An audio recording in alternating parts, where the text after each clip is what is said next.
সাহেব,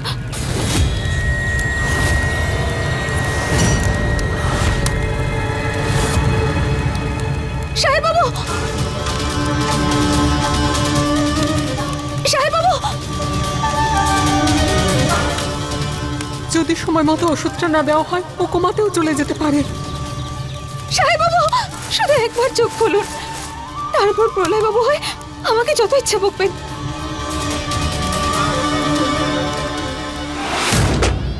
ভাগ্যকে কে বদলাতে পারে আবির দাদা, তাই না? ভীষণ মনে পড়বে তোমাকে। এই দেখো না, তোমার শেষ কৃত্যের জন্য সব ব্যবস্থাই আমি করে ফেলেছি, প্রপার। ব্যাস, ভালো খবর আমি বলতে চাইছি যে খারাপ খবরটা আসার অপেক্ষা।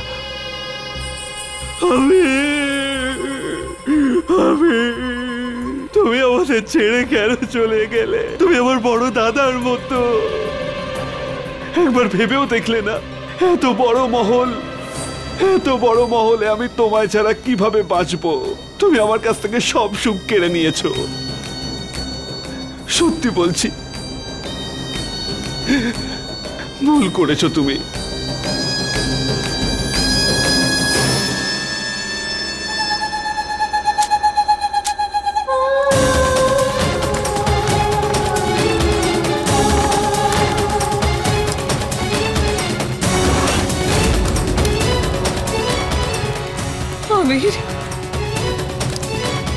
আবির, আর বিধি ওকে কোথায় নিয়ে যাচ্ছে? বিধি দাঁড়াও, বিধি দাঁড়াও, দাঁড়াও বিধি।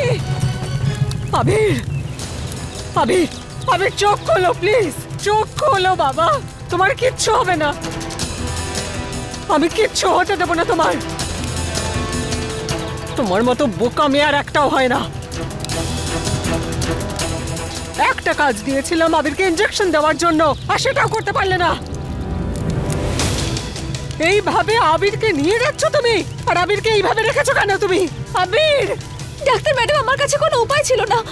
বাড়িতে না কোনো গাড়ি ছিল, না কোনো কাজের লোক, আর বাইরে বেরিয়ে শুনি সবকিছু বন্ধ হয়ে গেছে। কেউ সাহায্য করতে এগিয়ে আসেনি, কোনো গাড়িও পাচ্ছিলাম না আমি।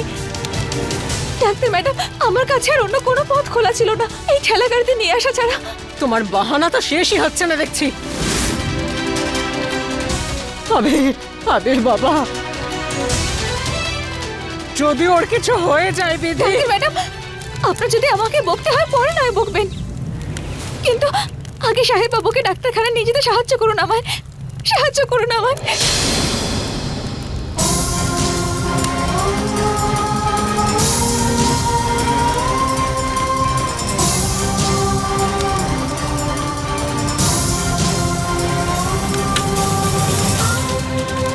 চলো।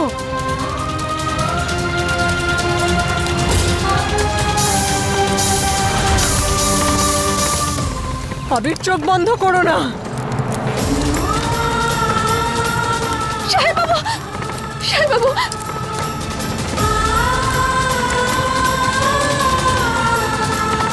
আবির সব ঠিক হয়ে যাবে।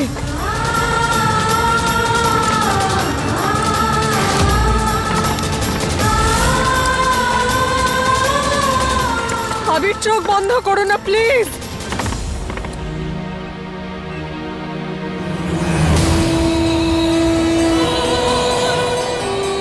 এই ক্লিনিক তো বন্ধ, এখানে তালা ঝুলছে, কেউ নেই এখানে। আবির, আবির বাবা চোখ খোলো প্লিজ। আবির, আবির চোখ বন্ধ করো না প্লিজ। আবির আমার কথা শুনতে পাচ্ছ? প্লিজ প্লিজ মায়ের কথা শোনো। আবির চোখ খোলো। আমি কি করবো কিচ্ছু বুঝতে পারছি না। প্লিজ চোখ খোলো আবির।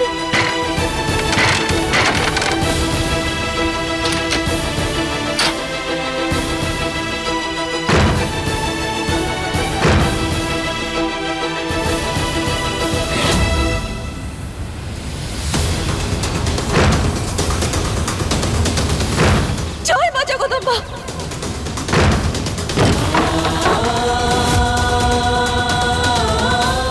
ডাক্তার ম্যাডাম, ডাক্তার ম্যাডাম, শিগগির যান গিয়ে ইঞ্জেকশন নিয়ে আসুন। আমি আমি আছি সাহেববাবুর কাছে। সাহেববাবু, ডাক্তার ম্যাডাম তাড়াতাড়ি আসুন। সাহেববাবু, আপনাকে আমার দিব্যি চোখ খুলুন, চোখ খুলুন। দেখো আমি ইনজেকশন নিয়ে এসেছি বাবা, তোমার কিচ্ছু হবে না। আপনাকে আমার দিব্যি। সাহেববাবু চোখ খুলুন, চোখ খুলুন আপনি। আবির ব্যাস, আর কিছুক্ষণ বাবা। সাহেববাবু সব ঠিক হয়ে যাবে, সব ঠিক হয়ে যাবে। আবির,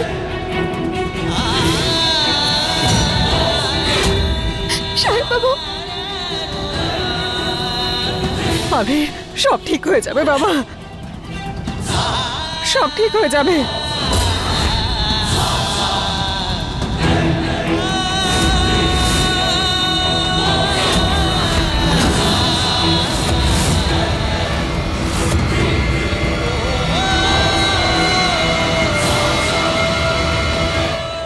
সাহেববাবু, সাহেববাবু, এবার চোখ খুলুন আপনার।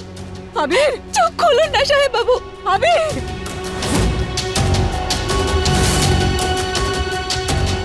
ডাক্তার ম্যাডাম, কি হয়েছে? কি হয়েছে? আমি আর পালস পাচ্ছি না।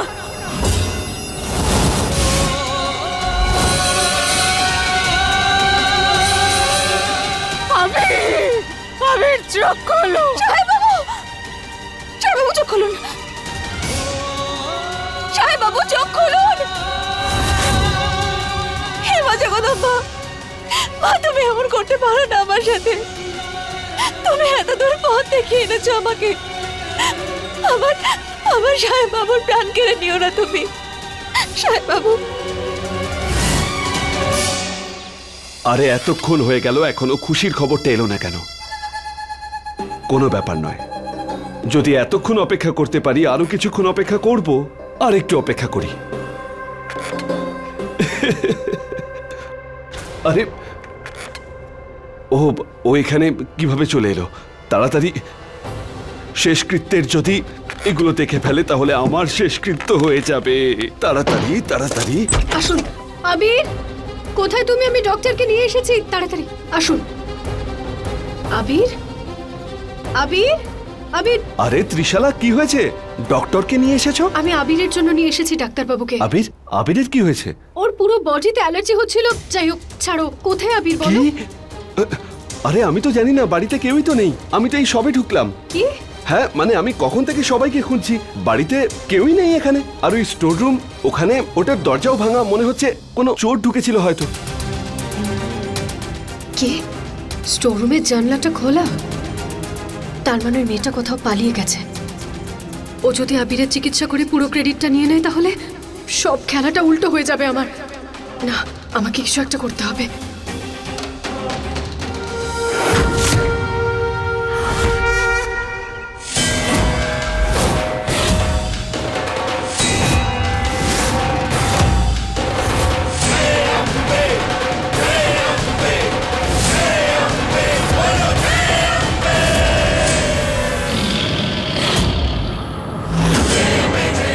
সাহেববাবু চোখ খুলুন।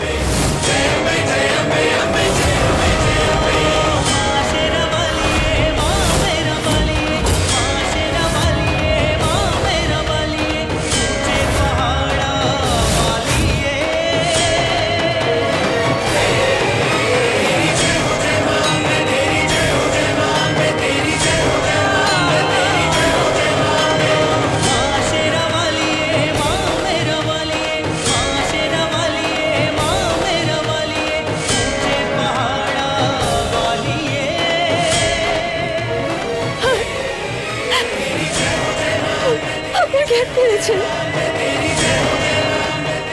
আপনার জ্ঞান ফিরে এসেছে। ডাক্তার ম্যাডাম, ডাক্তার ম্যাডাম, সাহেববাবুর জ্ঞান ফিরেছে। মা, তোমাকে অনেক ধন্যবাদ, অসংখ্য ধন্যবাদ মা।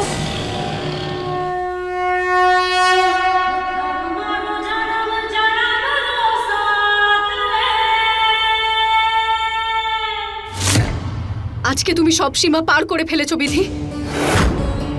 মা বললেন আমাকে ঠেলা গাড়ি করে আবিরকে নিয়ে গেছো। কি দরকার ছিল এসব করার? আমি তো ডক্টরকে আমার সাথে নিয়ে আসছিলাম নাকি? এবার দেখো তোমার জন্য আবিরের শরীরটা এতটা খারাপ হলো।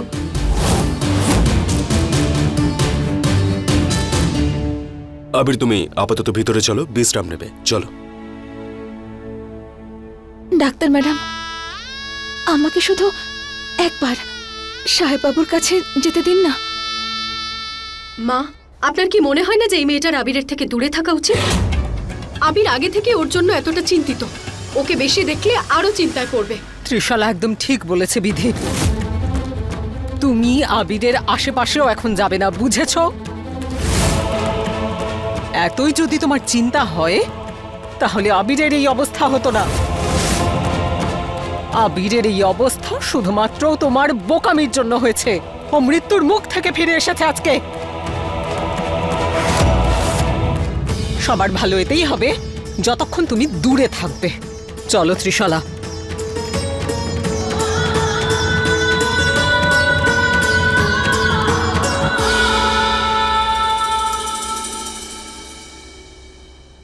আবির, বাবা আবির,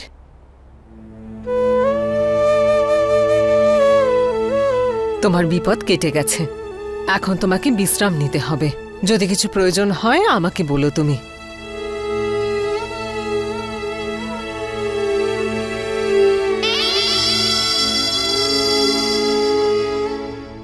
হ্যাঁ আবির, আমি এখন আছি তোমার কাছে। তোমার কোনো ক্ষতি হতে দেব না, সব ঠিক হয়ে যাবে।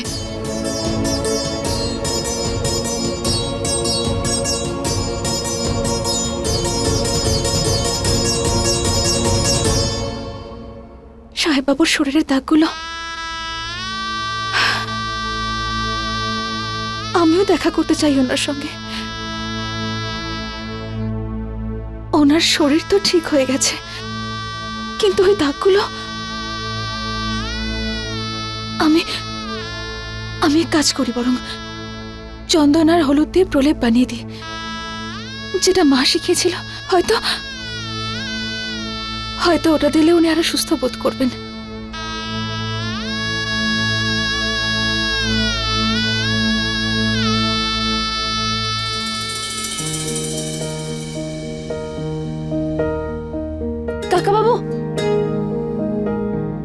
কাকাবাবু, এই যে হলুদ আর চন্দনের প্রলেপ বানিয়েছিলাম সাহেববাবুর জন্য, আপনি লাগিয়ে দেবেন ওনাকে? ওর স্ত্রী তো তুমি, তাই না? তাহলে তো তোমারই এই কাজটা করা উচিত। আমি যেতে পারবো না ওখানে। ডাক্তার ম্যাডাম বারণ করেছেন আমায়, বলেছেন সাহেববাবুর থেকে যেন দূরে থাকি আমি। আর উনি একদম ঠিক বলেছেন, যে কোনো মায়েরই তো দুঃখ হবে, কষ্ট হবে। যখন ওনার সন্তানকে এত কষ্ট দেখবেন, তখন আমার শাস্তি এটাই যে আমি সাহেববাবুর থেকে দূরে থাকি। সেজন্য কাকাবাবু, আপনি এই প্রলেপ সাহেববাবুকে লাগিয়ে দেবেন। দেখো বিধি, তোমার এতে কোনো ভুল নেই, কোনো ভুল করনি। বরং তুমি তো তোমার বুদ্ধিমত্তা দিয়ে এই পরিবারের নাম উজ্জ্বল করেছো। তুমি যেভাবে সব বিপদ কাটিয়ে আবিরকে ডক্টরের কাছে নিয়ে গেছিলে, তার জন্য তো তোমাকে ধন্যবাদ জানানো উচিত। যদি তুমি না থাকতে তাহলে আজ হয়তো আবির বেঁচে গেছে শুধুমাত্র তোমার জন্য। আর তোমার সম্পূর্ণ অধিকার রয়েছে ওর কাছে গিয়ে ওর সাথে দেখা করার। তুমি বৌদির ব্যাপারে চিন্তা করো না, বৌদি এখন ঘরে নেই। আর আমি তোমাকে অনুমতি দিচ্ছি, তো তুমি যাও, নিজের স্ত্রী হওয়ার কর্তব্য পালন করো। আমিও যেতে চাই ওখানে, কিন্তু আমার ভীষণ ভয় করছিল। কিন্তু কাকাবাবু, আপনার কথাগুলো শোনার পর না আমার মনে অনেক সাহস এসে গেছে। ঈশ্বর তোমার সাথে আছে, যাও।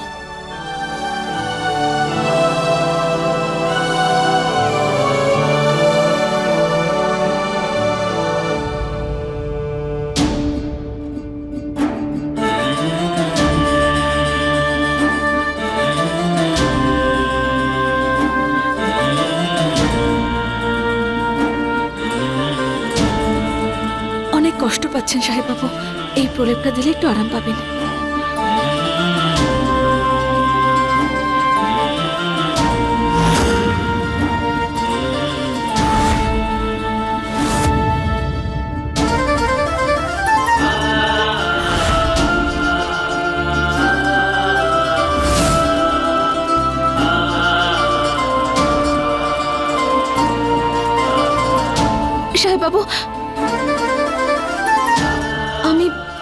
ক্ষমা চেয়ে নিচ্ছি, অনুমতি ছাড়াই আমি ঢুকে পড়েছি।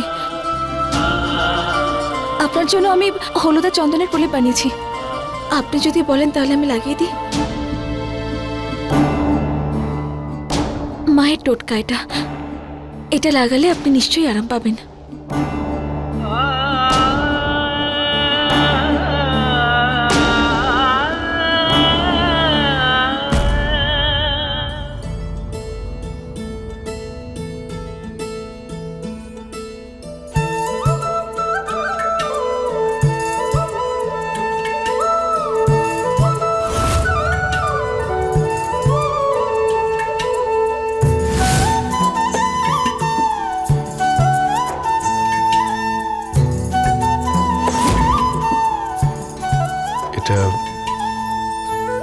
এটা কি করে হলো?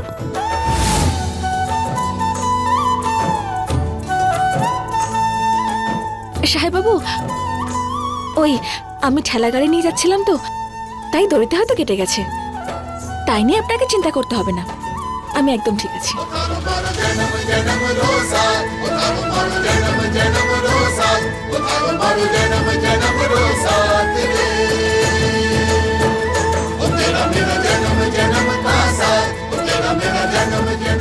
সাহেব বাবু, আমি খুব ভালো করে জানি আপনি আমার ব্যাপারে কি ভাবেন। এটাই ভাবছেন তো যে গতবার আমার হেঁচকে আটকে দেওয়ার বদলে আমার থেকে থ্যাংক ইউ চাইছিল মেয়েটা, আর এবার এত বড় কাজ করেছে, তাই তার বদলে না জানি কি কি চেয়ে বসবে। আমি কিচ্ছু চাইবো না, শুধু তার বদলে আমাকে নিয়ে 1000টা শব্দ বলতে বলবো আপনাকে। না না না সাহেব বাবু, এখন নয়। আপনি একবার সুস্থ হয়ে উঠুন, তারপরে আপনার মুখ থেকে আমার প্রশংসাও শুনবো, আর আমার উপর আপনার যত রাগ আছে সেগুলো প্রকাশও করতে পারেন, কিন্তু এখন নয়।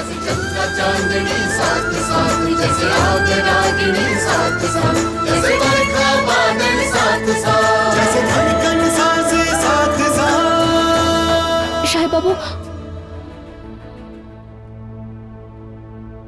আপনার গলাতেও অনেক দাগ আছে। আমি লাগিয়ে দেব?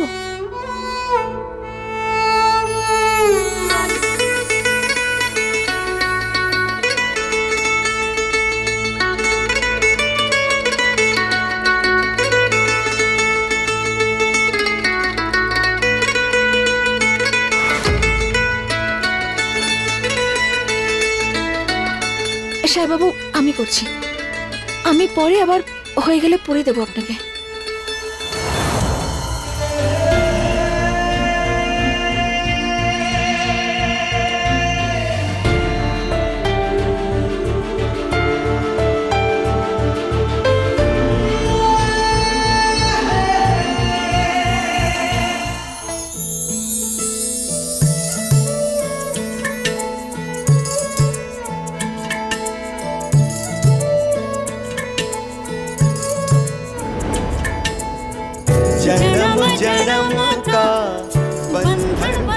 এসব কি হচ্ছে আমার সঙ্গে? আমার এমন কেন মনে হচ্ছে এসব আগেও হয়েছে?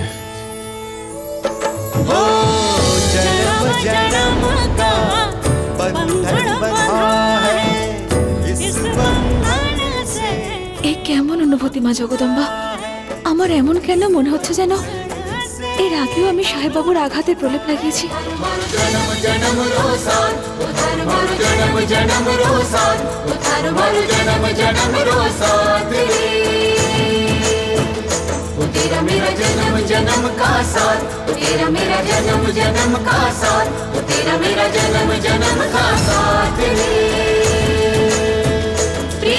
हमारी जन्मों पुरानी फिर से लिखेंगी अपनी कहानी। प्रीत हमारी जन्मों पुरानी फिर से लिखेंगी अपनी कहानी। नफरत की आंधी में भी चाहत रहेगी जिंदा। কি ব্যাপারটা কি? তোমাকে আমি বলেছিলাম তো এখানে আসতে না। সাহস হলো কি করে তোমার আবিরকে ছোঁয়ার? হ্যাঁ, যতবারই বলি না কেন তুমি কোনো কথা শুনবে না। দাঁড়িয়ে থাকো এখানে। আবির, তুমি ঠিক আছো তো? এই মেয়েটাকে আমি বারণ করেছিলাম এখানে আসতে, কিন্তু যাই হোক, তুমি ঠিক আছো তো? তোমার এখন শরীরটা ঠিক লাগছে? ব্যথাটা কমলো? তুমি ঠিক আছো দেখে আমার এতটা আনন্দ হচ্ছে, কি বলবো তোমায়।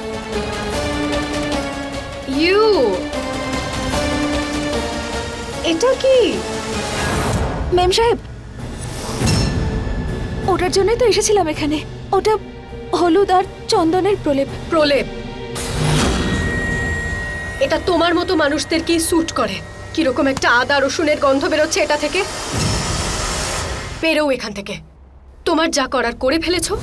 প্রথমে ইনজেকশনটা ভাঙলে, তারপর ওই বাজারের মাঝখানে ঠেলা গাড়ি করে আবির তোমারকে নিয়ে গেছো তুমি। আর কিছু করার বাকি আছে? যাও। ভালোই হয়েছে তোমরা এখানে আছো।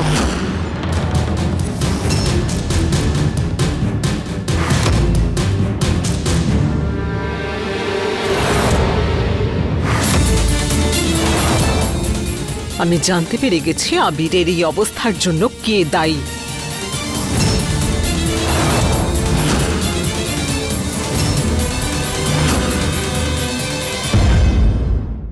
अपने पसंदीदा शो के फुल एपिसोड देखने के लिए अभी डाउनलोड करें दंगल प्ले ऐप।